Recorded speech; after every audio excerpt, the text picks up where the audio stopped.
ఈరోజు పుట్టపర్తికి ప్రధాని నరేంద్ర మోదీ రాబోతున్నారు. శ్రీ సత్యసాయి శత జయంతి ఉత్సవాల్లో మోదీ పాల్గొనబోతున్నారు. ఉదయం 9:25 సమయంలో పుట్టపర్తి ఎయిర్పోర్టుకు మోదీ చేరుకుంటారు. పుట్టపర్తికి చేరుకున్న మోదీకి CM Chandrababu, deputy CM Pawan Kalyan, ఇతర మంత్రులు స్వాగతం పలకబోతున్నారు.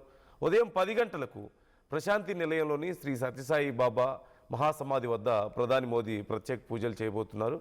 సత్యసాయి స్మారకార్థం ప్రత్యేక స్మారక నాణెం, తపాలా బిళ్ళ ఆవిష్కరించబోతున్నట్లుగా తెలుస్తోంది. ఇప్పటికే భారీగా ప్రజలు కూడా తరలి రాబోతున్న నేపథ్యంలో ఓవైపు ప్రధాని మోదీ, మరోవైపు భారీగా ఈ శత జయంతి ఉత్సవాల్లో ప్రజలు పాల్గొనబోతున్న నేపథ్యంలో అక్కడ ఏర్పాట్లు చేస్తున్నారు. 3 ఐఏఎస్ అధికారులని పర్యవేక్షణ కోసం నియమించింది ప్రభుత్వం. మరోవైపు 9 మంది డిప్యూటీ కలెక్టర్స్ను కూడా అక్కడ నియమించినట్లుగా తెలుస్తోంది. నవంబర్ 19 నుంచి 23 వరకు సత్యసాయిబాబా శత జయంతి ఉత్సవాలు జరగబోతున్నాయి. ఈ నేపథ్యంలో ఈరోజు మొదటి రోజు కావడంతో ఈరోజు ప్రారంభ కార్యక్రమానికి ప్రధాని మోదీ విచ్చేస్తున్నారు. ఈ నేపథ్యంలో అక్కడ పూర్తిగా ప్రాంతం అంతా కూడా భక్తి వాతావరణం నెలకొంది. ఎక్కడ చూసినా సత్యసాయి బాబా నామస్మరణే కనిపిస్తోంది.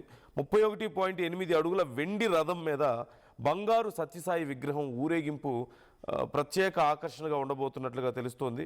ఈ నేపథ్యంలో దేశ విదేశాల నుంచి కూడా, మనం గతంలో కూడా చూసాం, ఆయన బ్రతుకున్న సమయంలో కూడా విదేశాల నుంచి కూడా అనేక మంది భక్తులు వచ్చేవాళ్ళు.